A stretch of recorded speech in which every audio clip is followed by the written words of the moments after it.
semunhu amature tireka tutangira pa grade 5 kuitira kuti ukwanise kunonyora O level. Saka through kubva pandakatanga chikoro kusvika parinasi aiwa ndakudozivawo this and that. Ndakudokwanisa kudozvinyora, ndakudokwanisa kudopuwa infect book reform 4 ndakudokwanisa kudoriverenga. Looking for professional home care support for your loved ones? At Sheltering Arms Community Care, we provide compassionate care for the elderly, people living with disabilities, and those needing mental health support. Our services include home care, live-in care, hospital assistance, respite care, medication management, and life skills development. We also offer an alcohol and drug rehabilitation facility, helping you live independently with dignity and confidence. Visit us at Falcon Estate, Teen World Harare, or call us or visit our website on the information displayed. Sheltering Arms Community Care, fostering independence, improving lives.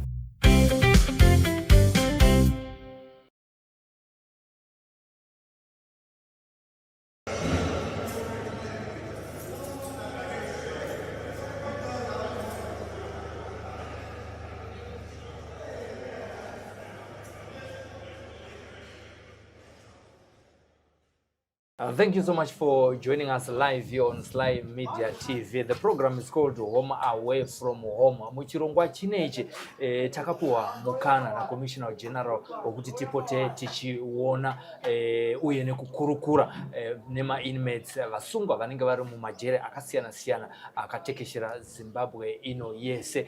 Chinangwa chechirongwa chinechi ndechekuti tinenge tichiita follow up kuti tinzwe kuti vasvika papi netraining dzavari kupuwa kuburikidza neprison marenge nekuvaita equip kuitira kuti kana vachizenge vabuda vagone kutanga kuzviitira kana kuti vave re-employed kana kuti vave vatsvagire mabasa mucommunity yekwavanenge vachigara kana kuti kwavanenge vachinge vawanirwa basa nekuti vanenge vachisikwa chitsva. Regai nditange nekuemphasize nyaya iyoyo handitika nekudaro nhasi uno taona mukana wekuti tikurukure nehama neshamwari dziri kuWawa Medium Prison. Wawa inowanikwa kuGweru muMidlands handitika nekudaro nhasi uno ndo patiri murume wandiri kutaura naye iye zvinezvi anonzi Clayton pedzisai ana makore 31 ekuberekwa akapinda muno muWawa Prison nekuda kwenyaya yestock theft mushure mekunge zvaitikira vari kuSomabhula ikokoko. Saka nhasi uno toda kukurukura tinzwe kuti nezvavari kudzidza mukati meprison munomu vasvika papi uye chikoro chavakanga vainacho vasati vasvipinda munomu vakanga vapapi. Ndo hurukuro yatoda kunge tichiita. Izvozvo zvinobva zvaona kuti muve muzvione kuti program ino ine concept yakasiyana neAnother Chance, ine concept yakasiyana neBehind Bars. Isu takanangana nerehabilitation program, empowerment yema inmates. Ndo nyaya iripo yatine chikurukura nezva. Tichiona progress yavaita ivo as individuals. Tichiona futi progress yaitwa zvakare neZimbabwe Prisons and Correctional Services. Rekani chingamidze mukoma Clayton makasimba here. Tripo makadi. Aiwa tiri aiti urise upenyu. Aiwa upenyu hwakanaka chaizvo. Handiti. Makore ekuberekwa 31. 31 years. Chachigondora kai. Aiwa chachigondora. Tira muri dzake. Aiwa ndimorese. Aiwa chaudotira muri dzake. Aiwa tinotenda. Musati mauya muno muprison. Chikoro mamasvika papi. Ndisandaya muprison chikoro ndandisina kuenda. Mushure mekuti ndakashayikirwa namai ndichiri mudiki. Saka baba makore mangani? Zvemakore kuti ndandiri pa 10 years. Saka baba vanozokwanisa kundiita follow up yekuti ndiende kuchikoro. Turi nokuti vanga varoora umwe mukadzi. Saka machengetero andaitwawo vavasingadi ndiende kuchikoro. Vanova mainini mai. Saka ndakosvikawo mukukura ndichiitawo basa rekurima ndichishandirawo vanhu. Apa patakatagumira grade chi? Apa pachikoro ndipandakaenda kuchikoro ndakagumira grade 2. Alright, okay. Grade 2 pa Somabhula Primary School. Alright. Atisima magona kunyora zita kai. Standard ndakugona kunyora. Atingazoti hapana zvakaitika ndizvo. Standard ndakugona kunyora. Asi maword in English ndandisati ndakugona. Alright. So ndobva makura muri kuSomabhula pane imwe nharaunda yamakazogara here besides kuSomabhula? Aiwa konguva ikoko kuSomabhula kunzvimbo inoi Grassmid Farm. Okay. Ndokwandakakurira ikoko. Alright. Upenyu hwemufamu ndimunounzwisa hwakamira sei kumboti upai hint? Upenyu hwemufamu hwakanakisa kwazvo ende hunonakidza. Nokuti unenge uchizvirimira ng'ombe uchikama mukaka hauna chaunenge uchitenga hauna loss yaunenge uchiita. Saka mari yese yatotarisa muZimbabwe munomu inobva muvhu. Okay. Because ukarima chibagwe chako lese waona kana kuti 20 tons wotengesa mamatani vana vodla uchimo vana vachafi nenzara excess ozotengesa excess ozotengesawo nyama hatitarisiri kuti kwaitonopinda mbucha chitenga nyama isiri kumapurazi todofuya huku mbudzi kuti vana paungosvikirawo nyama vanongobata huku vachidya mazai vanenge vachingotora vachibhoilawo vachifuraya. Saka isusu vanhu mutauni techiti takapenga singazoti chikafu chese chiri muhotera ndima chisupply. Aiwa vanhu vemutauni hamuna zvamuri. Vanhu vemutauni hamuna zvamuri.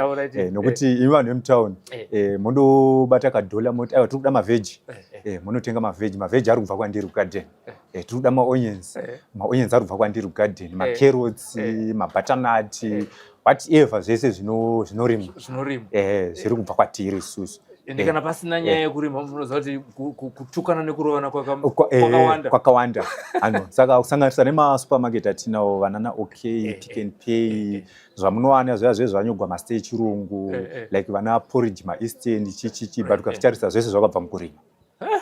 Saka mune basa. Aiwa zvinobva mukurima. Ndachitarisira vanhu vekubva kumapurazi pasika asi zvinezvi aiwa ndaane karuzivo kokuti vakakosha mukati meupenyu nekuti dumbu harigone kuzara kana vanhu kumapurazi vasina kusapo nekuti state nekagadheni kakanenge kanongoti kana kamukabhedha kemuriwo kawani kamwe kasingakwani tuzopedza taunotenga ichokwadi mushasha muZimbabwe aiwa tofanira kuramba tichikurespect. Aiwa ichokwadi. Zvinorwadza zvakadii kuti munhu usaende kuchikoro? Zvinorwadza kwazvo. Ndiri mukati menzvimbo yandaigara somabhula ndisati ndauya mukati menzvimbo inoyi ndandisina tarisiro yekuti ndichawana futi fundo kuenda mberi. Ndaiwa nitarisiro yekuti aiwa ini upenyu hwangu hwanga hwakurima mapurazi ndichingoitawo zvekuchengeta huku kuita sekuita sei but panodiwawo chikoro handichawaniki. Saka eClayton hai pane pachitaura varungu this and that here and there chichiwo wainzwa sei? Aiwa ndaidotarisa kusaiti ndoziva kuti ako vari kuti kudii nokuti chero vari kuti dhi chairo ndanga ndisingarizivi. Unotonzwa unge watukwa. Ndaidonzwa unge ndatukwa. I think munhu kuti ungove pakati pemafamilies akasplita zvakaoma zvakadii vakarambana? Aiwa zvakaomesesa nokuti uri pakati pevanhu vaya chakanyanyokosha ndechekuti mwana ave namai vake. Saka iwo kana una baba nevamwe mai vasiri vako zvakaoma nokuti nguva yaunodiwa inguva yekuti baba vanenge varipo vakagara saizvozvizvi ndo paunopuwa kana kasweets nokuti baba varipo vakatarira. Asi baba vachifuratira wakudonzi wewe hauchafanira kugara kana pasofa kana pachiya sepandagara vana vaudoti aiwa gara pasi. Kana vachidya chikafu kwechitaura kuti aiwa iwewe chikafu unofanirwa kuti udye chikafu chandasiya inini. Haufanirwa kupakurirwa chikafu chiende chako iwewe. Kana pane nyama yaunoseva moto. Kana pane nyama yaunoseva moto wedza kuti aiwa nyama ndeyangu inini mai. Chero ichibikwa paunotoiona kuti haisi yangu. Chero ichibikwa chero pakasvika maenzi ndodoziva kuti aiwa inini hapana changwa. Hapana changwa. Hapana Saka changwa. zvakaoma kuti maparents asave ari pamwe chete. Aiwa zvakaoma ende zvinouraya life yemwana mukukura. Nokuti paunenge uchifanirwa kuti uyu hauchakwanisi kuti usvike turi nokuti unenge washayikirwa nemubereki mumwe chete. Saka ipapo wazouya muno muprison tinoziva kuti vana sekuru nanambuya kuburikidza naCommissioner General vanopa mukana wekuti mudzidze. Iwe wakatorawo here mukana iwoyo wekuti utange kudzidza zvawakanga usina kudzidzawo? Ichokwadi mukana iwoyo ndakautora through rehab. Ndichiuya munomu ndobaudza kuti vanoda kudzidza chikoro hamurambidzi munodzidza, vanoda kuruka mafensi, vanoda kuti mubate maoko munoita wese, vanoda kuita sei zvese zvinoitwa, hakuna chisingaitwi mukati mejeri. Saka ndakasarudza kuita kudzidza chibva ndasarudza kuruka fensi. Saka pakudzidza pasi munhu anga agumira grade 2 zvakazofamba sei process yacho kusvika patave zvinezvi muri kufambisa sei? Kudzidza iko zvinoburikidza nematicha aripo vakatangirawo pagrade 5 kusvika semunhuwo amature tirikati kutangirawo pagrade 5 kuitira kuti ukwanise kunonyorawo O level. Saka through kubva pandakatanga zvechikoro kusvika pari nhasi aiwa ndakudozivawo this and that. Ndakudokwanisa kudozvinyora, ndakudokwanisa kudopuwa chero infact bhuku reform 4 ndakudokwanisa kudoriverenga. Zvazvisipo usati waona? Zvazvisipo ndisati ndauya kunoku zvokuti chero vadzimai pavakauya pafamily week up ndichivaratidza mabhuku vakasununguka kwazvo kuti nyimba ndadowadza kuti kuya kujera zviro kuti tafa kana kuti taraswa but Mwari vane zvakadoitira kuti tikwanise kudi kuya muno through hangu inini kuti ndasinaenda chikoro ndakudoona kuti aiwa Mwari vakandiisa muno ndikwanise kudzidza chikoro ndikwanise kuziva vana vangu vachienda kuchikoro ini nichidzidzawo haikona kuti mwana uya neumwe kumba ndotanga kukwenya musoro kuti zvino ndotangira papi nekuti zvaari kuda kukubvunza hapana chandoziva. But now everything is okay. Ndine tarso kuti ndobuda muno ndanyora O level. Okay. All right. Saka makatotanga here kuita ma subjects achona O level kana kuti tichiri pa secondary level. Aiwa tichiri pa secondary level tichienda takananga ku form 4. Oh. Saka unonzwa sei semunhu wakukwanisa kunatsotaura chirungu, wakukwanisa kunyora ma composition, rondedzero yako zvazvisipo kare apo asi watowo murume? Ndokunzwa ndakasununguka zvekuti ndichitanga kupinda muno ndisati ndatanga kuita zvechikoro ndainyanya straight pamusoro pemhuri yangu kuti zvinopa ndichabuda muno ndichanotangira papi. Sekuti ndiri paje ndaine shungo dzandinadzo ndakatora license class 2. Class 2. Passport yangu ndinayo. Saka iko zvinoda kuziva kuti pandobudawo ndokwanisa kuendawo makambani mahombe kuchidiwawo chirungu ndonotsvakawo basa kuburikidza unofamba futi kana delivery note ndichinyora saka zvese zvondazvifunga ndiri paje kuti zvino ndikanotsvaka basa tongo ndawana basa kubhekasini marisiti acho ndichinyora sei but now ndakuziva zvese izvozvo. Kunze kweningiri masubjects amuri kudzidza takananga nekuti munhu unopasa O level pane zvimwe zvafuti zvamuri kudzidza zvinenge zvemubato maoko because mune zvakawanda sekutaura kwamamuchiti? Aiwa ini zvandiri kudzidza hangu inini zvandakananga nazvo ifenzi kuruka fenzi yokuti ndakukwanisa kuziva kuti ndikatengawo waya yangu 50 kgs diamond mesh inoiswa padzimba ndakukwanisawo kuti ndikasvikawo kumba ndikakwana shumari ndotenga roho yangu yewaya ndakunokwanisa kuruka waya yangu ndiri ndega pasina mushini pasina chii but ndichizviitira nemaoko angu. Hapana kana kabhemba kanodiwa kuti ndomboona vamwe vachidaika? Aiwa kabhemba inongova bhemba raunozvigadzirira iwewe. Hapana makosta akanodiwa ipopa. Ndokungozvigadzirira iwewe wakuda kutanga kudoruka waya yako. Hapana kuti kwai pachada kana kuti fuel pachada mari everything ndidai so ayo.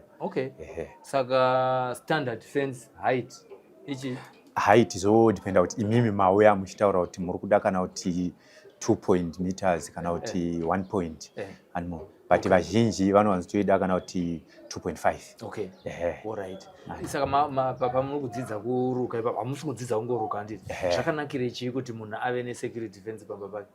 Kuti uve nesecurity fence zvakanakira sekuti inini hangu ndaigara kumapurasi ukaisa security fence pamba pako zvakanakira kuti chero dzingava mbudzi hadzihopinde futi pamba pako vangava vanhu havangosviki vachipinda zvisina permission yako iwe. Tungoti isusu kuchirungu toita kuti trespass inenge yava trespass nekuti hapana fence. Saka iwe ukaisa fence wafenza musha wako ndosaka chi security fence. Ndisitari kuti security fence ndisati ndapinda muno ndasingadozivi kuti rinorinda ndaingofunga kuti wai kungoikwa pamusha ndo security fence.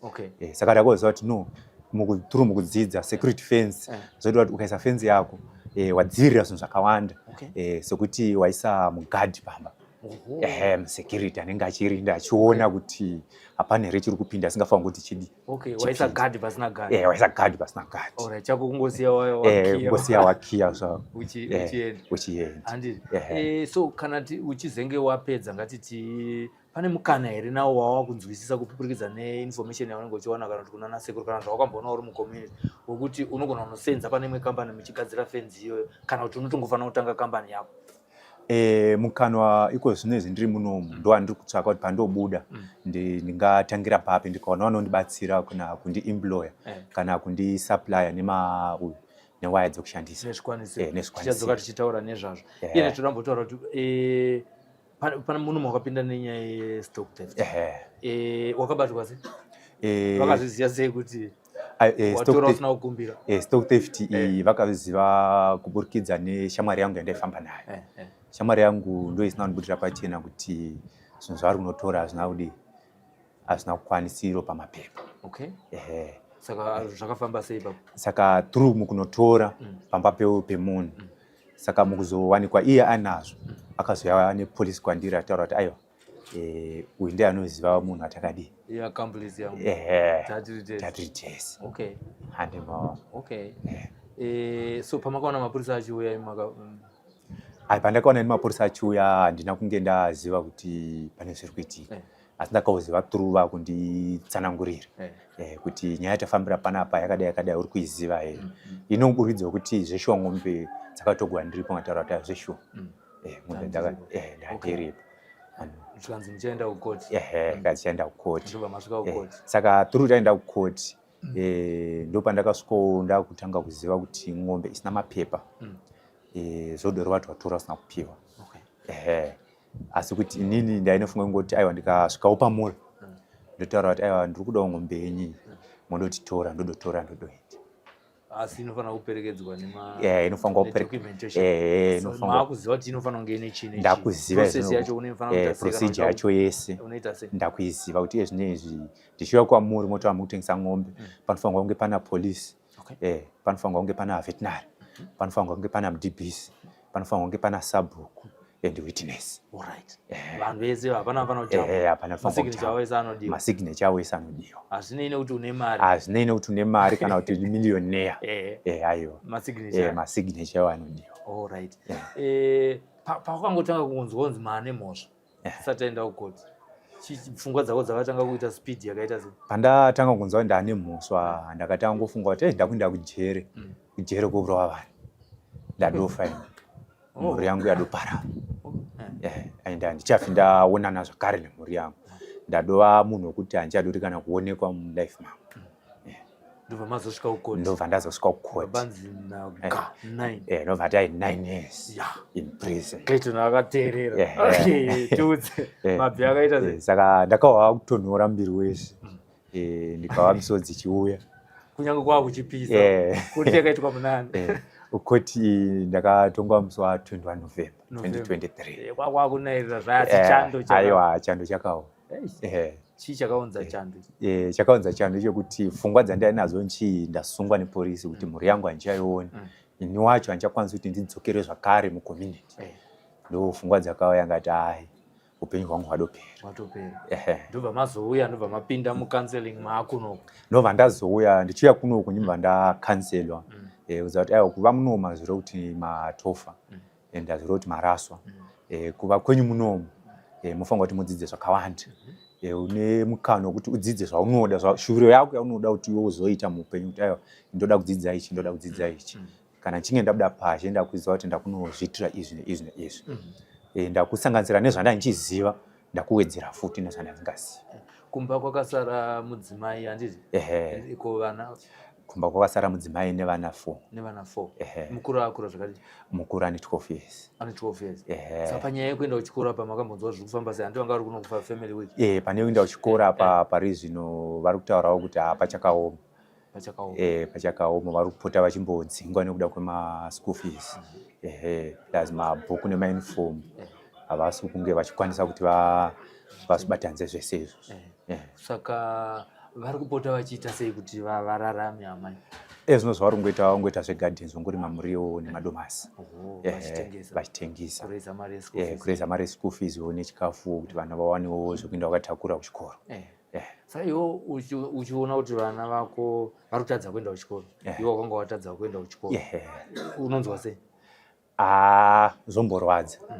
zvomborwadza chaizvo kuti vana vangu vakutadza kuenda kuchikoro inini wacho ndakatadza kuenda kuchikoro asi kuburikidza nerehab ndakavaudza kuti aiwa ngoshingai vana vangotsanzira vachienda kuchikoro ininiwo muno ndiri kuenda kuchikoro pandinobudawo ndinenda neziva ndendava navo totangira ipapo chinda mberi ende ndave neruzivo kuti zveshuwa mwana afanguri kuenda kuchikoro handiti ngatiita sei pafamily week mukana wamakapuhwa nanasekuru kuti musangane nefamily aiwa mukana wanga wakanakisa kwazvo ende takafara zvisingaiti sokuti ivo musi wavauya vava vasingafungidziri kuti vachapinda mukati menzvimbo inoyi tichigara tose tichianyayisa izvozvizvi tichikurukura tichipana mazano vanga vasingazvitarisiri asi kuti musi wavauya vataura kuti saka zoreva kuti Zimbabwe yedu yakanaka. Okay. Ndo akutodaro. Ngati aiwa muno mutagara zvakanaka. Inyaya yekuti tisikokumba chete but muno mutagara zvakanaka. Vana mbuya nana sekuru atina muno vanenge vachiti kansela vachitudza kuti musanyanya kufunga musaita ma-stress majera anopera hakuna zuva risingasviki. Hakuna zuva risingasviki. Ndo message yawo chinji. Ndo message yawo. Hakuna zuva risingasviki. Saka kune vanhu vari kuteerera zvinhu paSly Media TV vangango tatywa nenyaya yako yekuti vana havasi kuenda kuchikoro vari kunetseka, vari kushingirira, vari kuda kana paine ari kuda kuvabatsira, ungavape mashoko ekuti chii maringe nenyaya yevana vako vana vakauya vese here vakauya vese vese varipo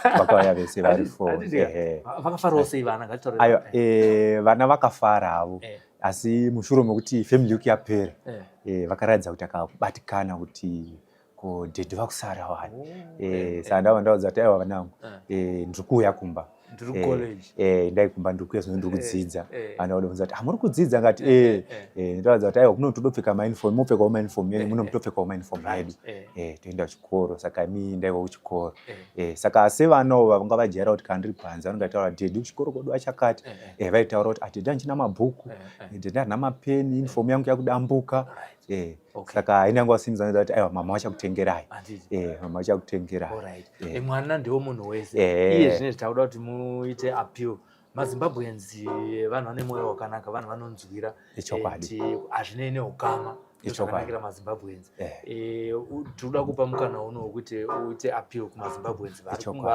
nyika yese pasi rose pazara nemaZimbabweans tine zvimwe zvinhu zvakawanda zvatiri kupuhwawo zviri kupuhwa vanhu muprison kuburikidza nehama dziri kunze kwenyika dzausingatomboziva vamwe vatomboda kutaurwa kana mazita saka tiri kupa mukana uno wekuti uite appeal yemhuri yako uyewo neappeal yezvidzidzo zvako zvikwanisiro zvaunenge usina zvaunenge uda kuita zvaunenge uchida kuti vakubatsire nazvo. Aiwa ini appeal yandingaita kumhuri yeZimbabwe ndekuti ndine chikumbiro pavana vangu kuti pane vanokwanisawo kundibetsera kuti vana vangu vange vachienda kuchikoro vabetserewo nemabhuku nemauniform kungava neschool fees chaiyo sekuti mudzimai ari ega panze vana 4 vari kuenda kuchikoro vana vachienda kuchikoro vanodawo chikafu vanodawo kupfeka vanodawo mauniform saka zvese izvozvo zvichimuremera kuburikidza kuti ini ndiri mukati menzvimbo yejere ndinoziva ndakakanganisira mhuri yeZimbabwe asi ndinoti vandiregerere nokuda kuti ndadzidza zvakawanda ndakakanganisa nekusaziva. Kune vawakakanganisira iva vamakatorera momba mashoko ako ndeyekuti chii kwavari? Aiwa kune vandakakanganisira ndinoti vandiregerere ngavandiregerere nemwoyo wese handifungi kuti ndichahotadzawo zvavasingadi. Kushamwari yako akakupinza munyaya iyi unoti mashoko ako kwaari ndeyekuti aiwa shamwari yangu yakandipinza munyaya iyi ndinomuregerera ende ndinoti kwaariwo ngaazivewo ramangwana rake azivewo chakanaka nechakaipa. Iye akasungwawo ari kupikawo. Alright. Ngatichita sei imimi sedungamunhu kana muchizenge mapedza muda kutangira panyaya yekuruka fenzi yamuchataura yeDiamond Mesh? Ini kana ndichinge ndapedza ndabuda jere ndine shuviro yokuti kana pana anokwanisawo kundisupply waya sokuti ndichibuda munomu ndisina pekutangira pekuti ndingati kwai ndinganotenga waya saka ndine shuviro yokuti pana anokwanisa kundipa waya ndotanga kuruka fence kana kuti pane ane kambani yakewo anoti ndine kambani inoita zvokuruka waya akwanisa kundiemploya ndokwanisa kuita kuruka waya. Pane zvimwe here zvaunofungidzira kuti unonzwa kuda kutaura but hausatomboona mukana wekuzvitaura? Nhasi una mukoma Sylvester pana timbokunzwa uchingotaura shungu dzako, pamwe uda kungotaura kuZimbabwe, pamwe uda kutaura kuma-prison officers, kana uda kutaura kune ma-inmates, kana uda kutaura kunani, kana kuma-ex-prison inmates, uda kuti chii? Aiwa ini shungu dzangu kumhuri yeZimbabwe kusanganisira vana sekuru vese vatinogara panavo panapa shungu dzangu ndedzekuti ivo machengetero avari kutiita akanakisa ende shungu dzangu ndedzekuti kana tichinge tabuda pashi mhuri yeZimbabwe indibatsire pandee ndichitadza vandidzoredzere. Tinotenda makunamata. Aiwa kunamata kunamata takauya tichinamata mapfuurira mberi tapfuurira mberi tichinamata. Aiwa pakanaka mufambe. Vhesi ramunoda kusiyira vanhu nderekuti aiwa vhesi randosiyira vanhu nderekuti pese pauri iva naMwari. pese pauri vana Mwari ende regerera anokutadzira sekuti Mwari vanotiregerera zvitadzo zvedu. Mwari vanotiregerera zvitadzo zvedu, ndiko kutaura kwaClayton Pedzisai ane makore 31 okuberekwa, akapinda muno muHwawa prison nokuda kwestock theft, akapuwa makore anoita iwo 9 ari munomo. Mushure mekunge apinda munomo akanga apedzisira chikoro ari grade 2 yezvinezvi ari kudzidza towards secondary education kuti agone kunyora form 4 yake, uye zvakare ari kudzidzira kuruka diamond mesh inodiwa nemunhu wese kuti ave nesecurity fence pamba pake. Nekudaro aita chikumbiro kumhuri yake kuti vana havana chavanoziva, mwana ndiwo munhu wese. Kana pane anoda kubatsira mhuri yaPedzisai, makasununguka kubata vaHwawa prison verehab vanokwanisa kukuendesai pane mhuri yake kuitira kuti varoda kubatsira mugone kunge muchienda, vemachechi muriko, vemakambani muriko, kuti mubatsire vana vaende kuchikoro vane shungu. Tinotendawo kuti mudzimai akakwanisa kunge achiuya nevana pafamily week vakambowana time uri mukana wakapuwa zvakare neprison, zvinove zvinhu zvakanakidza zvakafadza pano paHwawa prison. Ende pano paHwawa prison pakavhizitwa nevanhu vakawanda zvokuwanda zvezvo, asi kune vamwe vashoma vasina kuzouya. Kana une hama iri panapa, muri kukurudzirwa kuti mupote muchiuya muchizoona hama dzedu dziri muno muprison. Chasara izvinezve ndechekuti ndionekere tarumbidzwa Rudhenya ari pakamera. Ini ndonzi Sylvester Tapfumanei. Kana kuti simbi yebasa tiri kupfuurira mberi nekupai maprograms akasiyana siyana tiri pano. Rambai muchishare nekulaika nekuramba muchiudza vamwe zviri kuitika paSly Media TV. Mazvita.